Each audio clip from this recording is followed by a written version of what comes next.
आप सभी को मेरा नमस्कार। आज हम कर रहे हैं class 9 history chapter 3 development of Sikh religion 1539 to 1581। इससे पहले हमने पढ़ा था श्री गुरु नानक देव जी के बारे में। आज हम उसके आगे करेंगे जो हमारे नेक्स्ट सक्सेसर रहे, दूसरे गुरु रहे श्री गुरु अंगद देव जी। गुरु नानक देव जी ने जो स्पिरिचुअल यानी एक जो हमारी आंतरिक भावना जगाई थी धर्म को लेकर, उसको आगे चलाया श्री गुरु अंगद देव जी ने और एस्टेब्लिश किया एक ट्रेडिशन गुरुशिप का। ये जो टाइम पीरियड था 1539 से 1581 का था और ये समय जो है सिख इतिहास में बहुत महत्वपूर्ण जगह रखता है। इस समय श्री गुरु अंगद देव जी, श्री गुरु अमरदास जी और श्री गुरु रामदास जी, इन्होंने भी एस्टैब्लिश किया और एक्सपैंड किया उन इंस्टीट्यूशंस को जैसे कि संगत, पंगत, मंजी एंड मनसब सिस्टम। ये आगे एनेबल हुए सिख रिलीजन में और जल्दी से आगे की तरफ फैलते चले गए और सभी सिख गुरुज का बहुत बड़ा इसमें योगदान रहा है। हम आगे पढ़ते हैं श्री गुरु अंगद देव जी के लिए 1539 टू 52। भाई लहना जी, जिनका गुरु अंगद देव जी का जो है वो असली नाम क्या था, भाई लहना जी। इनका जन्म जो है वो 31 मार्च 1504 को मत्तेदी सराय यहाँ पर हुआ था, जो सराइंगा डिस्ट्रिक्ट श्री मुक्तसर साहिब में है। इनके पिता का नाम श्री फेरूमल और इनकी माता का नाम सरभाई देवी, और इनकी शादी जो है वो देवी चंद की बेटी बीबी खीवी से हुई थी, जो इनके ही गांव की रहने वाले थे। भाई लैना जी के 2 बेटे हुए, दत्तू और दासू, और 2 बेटियां हुई, बीबी अमरो और बीबी अनोखी। बाबर के अटैक के समय पंजाब में 1526 में इनका परिवार जो है वो खदूर साहिब चला गया था। भाई लहना जी जो हैं वो माँ दुर्गा को बहुत मानते थे, उनके भक्त थे। वो हमेशा ज्वाला जी जाया करते थे, जो हिंदू धर्म का धार्मिक स्थल है। एक दिन उन्होंने भाई जोधा जी से श्री गुरु नानक देव जी की बाणी के बारे में सुना। भाई जोधा जी से बाणी सुनी थी गुरु नानक देव जी की, और वो बाणी थी हमारी आसादी वार। और इस बाणी ने भाई लहना जी पर बहुत प्रभाव डाला। उसके बाद वो करतारपुर गए गुरु नानक देव जी से मिलने के लिए। भाई लहना जी काफ़ी ज़्यादा इम्प्रेस थे गुरु नानक देव जी की बाणी और उनकी ज़िंदगी से। उन्होंने डिसाइड किया करतारपुर में रहने का, कि अब हम जो भाई लहना जी कहते कि अब मैं करतारपुर में ही रहूँगा और गुरु जी का शिष्य बनूँगा। लहना जी में सही भक्ति भाव थे। इनकी डेडिकेशन को देखकर गुरु नानक देव जी जो हैं इन्हें नया नाम दिया अंगद, और अपना जो है एक अगला सक्सेसर बनाया। तब भाई लहना जी जो है वो हमारे दूसरे सिख गुरु बने और पॉपुलर हुए गुरु अंगद देव जी के नाम से। इसके बाद कंट्रीब्यूशन की बात करें कि इन्होंने क्या क्या किया, तो गुरु अंगद देव जी जो हैं वो हमारे अगले गुरु थे बिटवीन 2 सितंबर 1539 एंड 29 मार्च 1592। तब तक गुरु रहे सिख धर्म के। इस टाइम पीरियड में इन्होंने बहुत कुछ किया सिख धर्म के लिए। सबसे पहले standardization of Gurmukh script. Gurmukhi script जो है वो एग्जिस्ट करती थी पहले से ही। गुरु अंगद देव जी ने इस स्क्रिप्ट को इम्प्रूव किया और एक स्टैंडर्ड क्रिएट किया। इस स्क्रिप्ट को ऐसा बनाया ताकि आम लोग इसे समझ सकें। इन्होंने उस स्क्रिप्ट को नाम दिया गुरुमुखी, क्योंकि ये गुरु के मुंह से निकली हुई थी, इसीलिए इसका नाम पड़ा था गुरुमुखी। गुरु अंगद देव जी जो है वो खुद भी लिखा करते थे बाल बोध, इसी भाषा में। इन्होंने बहुत सारी बाणी कंपोज की हैं गुरुमुखी में, और जो श्री गुरु ग्रंथ साहिब जी का आज भी हिस्सा है। इसके बाद प्रिजर्वेशन ऑफ श्री गुरु नानक देव जी बाणी, श्री गुरु नानक देव जी ने बहुत सारी बाणी जो है वो लिखी थी। एक पोथी जो है गुरबाणी की वो श्री गुरु अंगद देव जी को दी थी, और वो बाणी उसमें श्री गुरु नानक देव जी की बाणी के साथ साथ और संतों की, डिवोटीज की बाणियाँ भी इंक्लूड थी। और गुरु अंगद देव जी ने भी नानक जी के नाम से और बाणियाँ कंपोज की। इसके बाद गुरबाणी जो है वो प्रेयर बनती गई सिख के लिए, मंत्र रिप्लेस होते गए और सभी लोग अब सिर्फ बाणी पढ़ा करते थे। यहाँ पर इन्होंने देखो एक आपको एक इन्फॉर्मेशन भी दी है कि गुरु अंगद देव जी ने 63, पिछले चैप्टर हमने पढ़ा था अभी 94 बाणियाँ जो है वो लिखी थी, और उसके अलावा 947 समथिंग लिखी थी। तो इसी तरह से गुरु अंगद देव जी ने भी 63 बाणी कंपोज की थी, जिसमें बाद में गुरु अर्जुन देव जी की बाणियाँ भी इंक्लूड की गई आदि ग्रंथ साहिब जी में। इसके बाद expansion of langar system. Shri Guru Nanak Dev ji ने लंगर सिस्टम शुरू किया, इसको एक्सपैंड किया गया टाइम टू टाइम। जो किचन थी वो उसका चार्ज श्री गुरु अंगद देव जी की बीवी, उनकी बीवी खीवी ने संभाली। हर कोई एक साथ बैठकर खाना खाता, ना तो इसमें जात, ना धर्म, ना रंग, किसी तरह का भेदभाव नहीं देखा जाता था। जो खर्चा था लंगर का वो गुरु जी के शिष्य ही उठाया करते थे दान देकर। लंगर जो है वो सभी में एकता की भावना को जगाने के लिए शुरू किया गया, एक दूसरे को कोऑपरेशन करने के लिए शुरू किया गया, और जो लंगर है वो दान से ही चलाया जाता था। इसके बाद डेवलपमेंट ऑफ सिख संगत सिस्टम। श्री गुरु नानक देव जी ने एस्टेब्लिश किया संगत सिस्टम। संगत का मतलब है लोगों का एक जगह पर इकट्ठे होना बिना किसी भेदभाव जात के। श्री गुरु अंगद देव जी जो हैं एक फॉर्मल शेप देते थे संगत सिस्टम को। खडूर साहिब में जो बाणी है गुरु नानक देव जी की वो दिन में 2 बार बोली जाती थी, एक बार सुबह, एक बार शाम को। इसी तरीके से श्री गुरु अंगद देव जी ने संगत सिस्टम को परमानेंट कर दिया और एक रेगुलर इंस्टीट्यूशन बनाया 10 सिखों का, ताकि हर जगह सिख कम्युनिटी की संस्थाएं बन सकें। इसके बाद आता है हमारे पास emphasize on physical development. Shri Guru Angad Dev ji जो हैं वो स्पिरिचुअल डेवलपमेंट पर जोर देते हैं, बट इसके साथ साथ फिजिकल डेवलपमेंट पर भी जोर दिया। इन्होंने एक रेसलिंग अखाड़ा, जिसे हम कहेंगे मल अखाड़ा के नाम से शुरू किया खडूर साहिब में, ताकि सिखों को रेसलिंग के लिए ट्रेंड किया जा सके, उन्हें फिजिकल फिटनेस भी दी जा सके। ये जो ट्रेडिशन था बाद में सिखों को एक मिलिट्री पावर बनाने में हेल्प किया। उसके बाद फाउंडेशन ऑफ गोइंदवाल 1546 में गुरु अमरदास जी के सुपरविजन में श्री गुरु अंगद देव जी ने एक शहर बसाया जिसे नाम दिया गोइंदवाल। गोइंदवाल जो है वो एक इम्पॉर्टेंट धार्मिक स्थल है सिखों के लिए। उसके बाद अपॉइंटमेंट ऑफ सक्सेसर। गुरु अंगद देव जी की डेथ से पहले इन्होंने अपने सक्सेसर को चुना जो थे Guru Amardas ji. This was an important step. एक ये इम्पॉर्टेंट कदम था, एक मेन कदम था अपने ट्रेडिशन को बनाए रखने के लिए।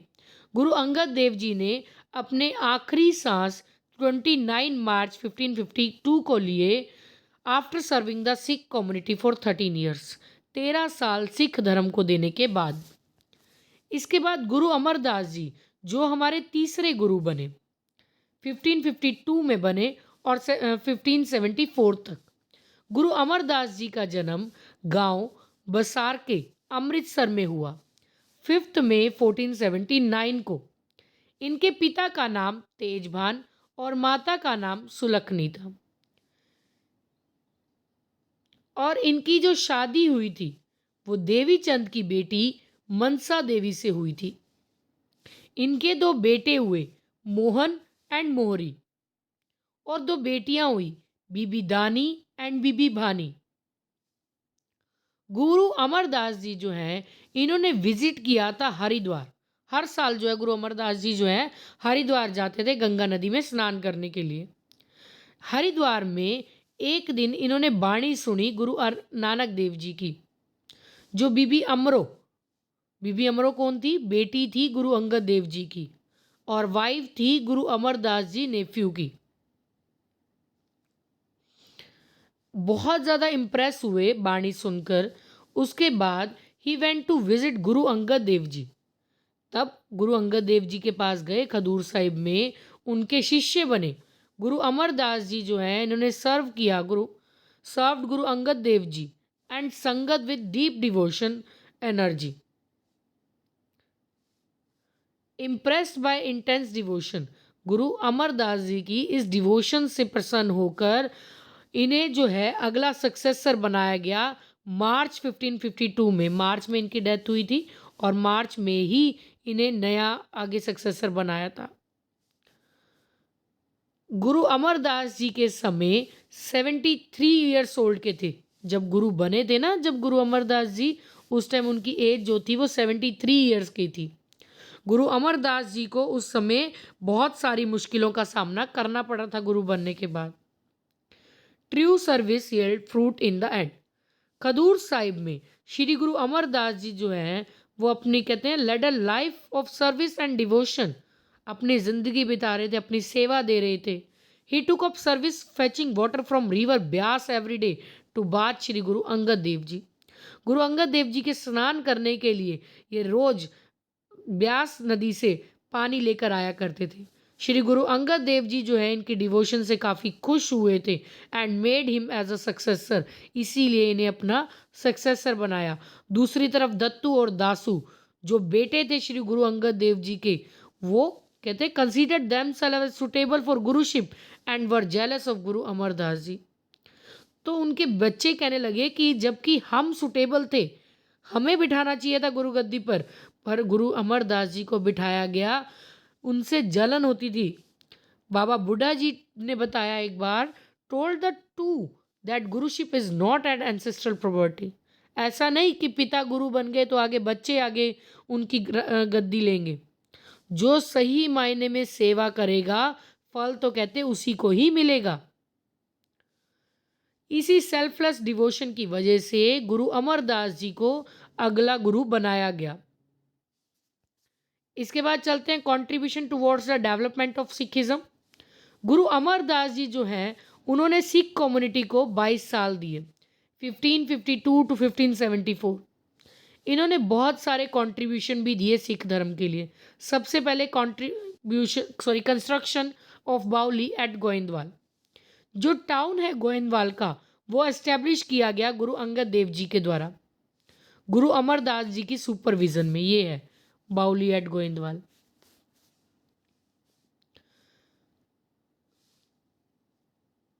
फिफ्टीन 1552 में गुरु बनने के बाद गुरु Amardas ji got a baoli constructed there which took 7 years to complete in 1559।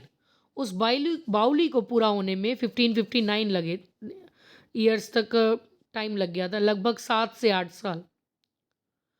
और ये जो है काफ़ी बड़ा कुआं था जिसमें 84 स्टेप 84 कदम बनाए गए थे, 84 सीढ़ियाँ बनाई गई थी।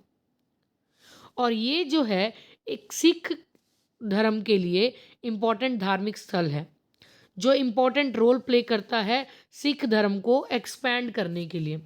उसके बाद एक्सपेंशन ऑफ लंगर सिस्टम, जो इंस्टीट्यूशन था लंगर का, वो स्टार्ट किया गया था गुरु नानक देव जी के द्वारा। उसे डेवलप किया गया गुरु अमरदास जी के द्वारा। Who insisted langar first then sangat, पहले खुद लंगर चखा करते थे और फिर संगत। वन शुड फर्स्ट पार्टेक, यानी एक कॉमन मील जिसे हम कहते हैं, सभी मिलके एक साथ वही सेम खाना खा रहे हैं। जब भी इनसे कोई मिलने आता गुरु जी से तो उन्हें पहले यही कहा जाता कि पहले लंगर चखो, उसके बाद ही गुरु जी से मिल पाएंगे आप। तो ही ऑल्सो इंस्पायर्ड द संगत टू कंट्रीब्यूट फॉर लंगर। तो गुरु जी संगत से भी इम्प्रेस थे जो दान दे रहे थे लंगर के लिए। ये कास्ट के भेदभाव को ख़त्म करने में मदद कर रहे थे, एकता को बढ़ा रहे थे। मुग़ल एम्परर अकबर भी गुरुजी से मिलने आए थे, तब उन्होंने पहले लंगर चखा था, उसके बाद गुरुजी से मिले थे। इसके बाद कंपोजिशन ऑफ बाणी। श्री गुरु अमरदास जी जो हैं इन्होंने कई बाणियाँ लिखी। गुरु अंगद देव जी की बाणी की जो पोथी जैसे नानक देव जी ने अंगद देव जी को दी, अंगद देव जी ने गुरु अमरदास जी को दी। गुरु अमरदास जी ने खुद भी 907 हाइम्स और 17 राग लिखे थे। उसके बाद एस्टेब्लिशमेंट ऑफ मंजी सिस्टम, गुरु जी ने ना मंजी सिस्टम एस्टेब्लिश किया ताकि सिख धर्म को और ज़्यादा फैलाया जा सके। इन्होंने 22 मंजी बनाई। कहते कि भाई हर जगह बार बार जाकर हम सभी को संदेश नहीं दे सकते, तो ऐसा सिस्टम बनाया ताकि जिस जगह से सभी लोगों को ज्ञान मिल सके। जो हेड थे ना इस मंजी के, उसे मंजीदार कहते थे। ये जो मंजीदार थे वो एक पुल का काम करते थे गुरुजी और सिख संगत के बीच में। जो संगत थी वो गुरुजी को कुछ ना कुछ दान दिया करती थी मंजीदार के थ्रू। दस जो संगत है दूर जो रहती थी वो गुरुजी से इन मंजीदार के रास्ते ही जुड़ी हुई थी। ये जो सिस्टम था इस कारण सिखिज्म बहुत ज़्यादा डेवलप हुआ। उसके बाद आता है कॉर्डियल रिलेशंस विद अकबर। जो मुगल एम्परर अकबर थे वो बहुत ज़्यादा इम्प्रेस थे गुरु अमरदास जी से। इन्होंने गोइंदवाल में विजिट किया 1567 में ताकि गुरुजी से मिल सके। लंगर चखने के बाद ये गुरुजी से मिले। इस समय जो एरिया था वहां पर सूखा पड़ रहा था। गुरुजी के कहने पर गुरुजी ने इनसे कहा कि यहाँ पर सूखा पड़ रहा है जिसके कारण फसल नहीं हुई और किसान आपको टैक्स नहीं दे पाएंगे। उस समय अकबर ने वो टैक्स माफ़ कर दिया था 1 साल का, और इससे जो है सिख जो है धर्म के लोग अकबर से काफ़ी इम्प्रेस हुए थे और आपस में एक अच्छा रिलेशन बन गया था मुग़ल एम्परर अकबर और सिखों के बीच। आप जानते हैं कि जो मंजी सिस्टम है इसमें से 22 मंजिस 2 मंजिस जो है वो वुमेन डिसिपल्स थी। माई भागबारी ऑफ कश्मीर एंड माई सेवा ऑफ काबुल 22 थे। 20 में तो मेल शिष्य थे जो संभालते थे, 20 जो हैं वो मेल मंजीदार थे, जबकि 2 जो हैं वो फीमेल थे। आगे चलते हैं। गुरु अमरदास जी एज सोशल रिफॉर्मर भी समाज के लिए क्या किया। एक सोशल रिफॉर्मर भी थे ये। इन्होंने कास्ट डिस्क्रिमिनेशन ख़त्म किया, अनटचेबिलिटी को ख़त्म किया, लंगर सिस्टम जो है उसको आगे बढ़ाया।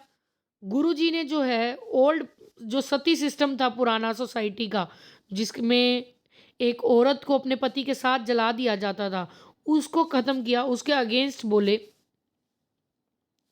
उसके अलावा जो पर्दा सिस्टम चलता था मेडिवल सिस्टम का से, और फिजिकल और मेंटल डेवलपमेंट नहीं हो पा रही थी, बैरियर आ रहे थे, रुकावट आ रही थी ह्यूमन डेवलपमेंट में, उसको ख़त्म किया, उसके अगेंस्ट गए। गुरुजी ने एडवाइस किया सिखों को not to indulge in alcohol, कि शराब नहीं पीनी, तंबाकू नहीं खाने, ना ही अदर कोई ऐसे नशीले पदार्थ लेने हैं। बाय कंस्ट्रक्टिंग अ बाउली, बाउली बनाने के बाद श्री गुरु अमरदास जी ने सिखों को एक नया धार्मिक स्थल प्रोवाइड किया, Goindwal. It was constructed through कर सेवा and offering of Sikh community, यानी ये लोगों के द्वारा ही मिलकर बनाया गया और लोगों के द्वारा दान से आए पैसों से ही बनाया गया। ये तब बनाया गया क्योंकि बाउली क्या होता है, जो कुआं, एक तरह पानी की कमी ना हो जिसके कारण कभी, ये जिस एरिया में पानी की कमी होती थी उस जगह पर बाउली कंस्ट्रक्ट की गई। At the time of Guru Sahib sangat used occasion such as Vaisakhi, Diwali to assemble at Goindwal, यानी गुरु साहिब के समय वैसाखी या फिर दिवाली के समय गोइंदवाल में इकट्ठे होते थे गुरु जी का संदेश सुनने के लिए, लंगर चखने के लिए, ताकि भाईचारा और यूनिटी को इम्प्रूव किया जा सके, सामाजिक बुराइयों को दूर किया जा सके। इसके बाद अपॉइंटमेंट ऑफ सक्सेसर। भाई जेठा जी की डिवोशन से इम्प्रेस होने के बाद गुरु अमरदास जी ने भाई जेठा जी को अपना सक्सेसर बनाया और उनका जो नाम रखा वो रखा गुरु रामदास जी, जो एक फॉरगिवनेस, ह्यूमिलिटी, काइंडनेस और कंटेंटमेंट की एक मूर्ति थे, आइडल थे एक। गुरु अमरदास जी ने अपने आखिरी सांस 1574 में लिए जब उनकी एज 95 थी। इसके बाद गुरु रामदास जी 1574 टू 1581। श्री गुरु रामदास जी का जन्म 24 सितंबर 1534 को हुआ इन चूना मंडी, लाहौर में। इनके पेरेंट्स जो थे उनका नाम था श्री हरिदास एंड अनूप देवी। पिता का नाम श्री हरिदास, माता का नाम अनूप देवी। इनके बचपन का नाम था जेठा। जेठा जी जो हैं वो काफ़ी धार्मिक थे बचपन से ही। जब वो गोविंदवाल में उन्होंने विजिट किया कुछ सिखों के साथ, तब वो काफ़ी इम्प्रेस हुए थे गुरु अमरदास जी से और गुरु जी के शिष्य बने। उन्होंने गुरु अमरदास जी को सर्व करना शुरू किया, उनकी सेवा शुरू की। तब वो भाई जेठा जी के नाम से जाने जाते थे। And service that he married his daughter Bibi Bhani to him. Bhai Jetha ji had 3 sons. इनकी शादी गुरु अमरदास जी की बेटी बीबी भानी से हुई और इनके 3 बेटे हुए, प्रीतिचंद, महादेव, अर्जन देव। भाई जेठा जी से डेडिकेशन से इम्प्रेस होकर भाई जेठा जी की इस डेडिकेशन से इम्प्रेस होकर गुरु अमरदास जी ने इन्हें अपना सक्सेसर बनाया और ये जो है गुरु रामदास जी के नाम से फेमस हुए। इसके बाद इनके कंट्रीब्यूशन, गुरु रामदास जी जो है इन्होंने गुरुगद्दी संभाली 1574 से लेकर 1581 तक। तो लगभग ये लगा लो 7 साल, बहुत ही शॉर्ट पीरियड था। बट इस कम समय में भी इन्होंने सिख धर्म के लिए बहुत ज़्यादा डेवलपमेंट किया और प्रमोशन किया। सबसे पहले फाउंडेशन ऑफ रामदासपुर अमृतसर, जो गुरु रामदास जी हैं उन्होंने सिख रिलीजन के लिए एक नया शहर बसाया, रामदासपुर, जिसको अब आप अमृतसर के नाम से जानते हो। 1577 में इन्होंने यहाँ पर एक पूल जो सरोवर है उसको बनाना शुरू किया, जिसका नाम था अमृत सरोवर, जो बाबा बुड्ढा जी की देखरेख में बनाया गया। इन्होंने सिखों को निर्देश दिया कि यहाँ आए और यहाँ सेटल हो जाएं। इनके डायरेक्शन पर 52 ट्रेडर्स यानी व्यापारी जो है यहाँ पर आके सेटल हुए और एक बाज़ार बनाया जिसे गुरु का बाज़ार कहा जाता था। रामदासपुर जो है इसे चक गुरु या चक गुरु रामदास के नाम से भी जाना जाता था। बाद में इसका नाम अमृत सरोवर के कारण अमृतसर रख दिया गया। इसके बाद बिगिनिंग ऑफ मनसद सिस्टम, गुरु रामदास जी जो हैं उन्होंने मनसद सिस्टम को इनिशिएट किया। ये रिप्रेजेंट करते हैं house of Guru to local Sikh sangat. They use to resolve common problem the Sikh sangat and associate them with the house of Guru ji. कि ऐसी जगह जहाँ पर सिख संगत जो है वो आ सके और कॉमन प्रॉब्लम जो सभी की हैं उनके ऊपर चर्चा की जा सके और उन्हें सॉल्व किया जा सके। कंपोजिशन ऑफ बाणी, गुरु रामदास जी ने एक और इम्पॉर्टेंट टास्क किया जिसमें बाणी को पूरा किया।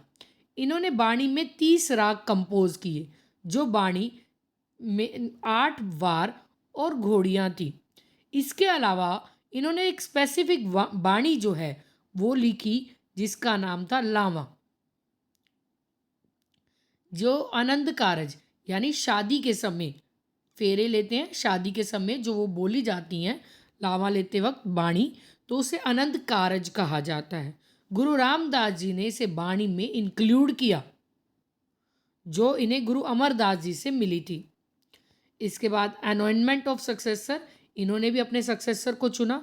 अपने 3 बेटे गुरु रामदास जी ने उसमें से अर्जन देव जी को, यहाँ अर्जुन नहीं है अर्जन है, अर्जन देव जी को इसके लिए सही पाया, तभी उन्होंने गुरु अर्जन देव जी को अपना सक्सेसर चुना।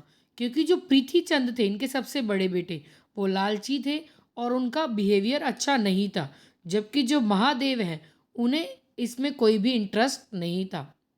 इसीलिए गुरु जी ने गुरु अर्जन देव जी को अपना अगला सक्सेसर चुना। 1 सितंबर 1581 को गुरु रामदास जी ने अपने आखिरी सांस लिए। इस तरीके से गुरु अंगद देव जी, गुरु अमरदास जी, गुरु रामदास जी,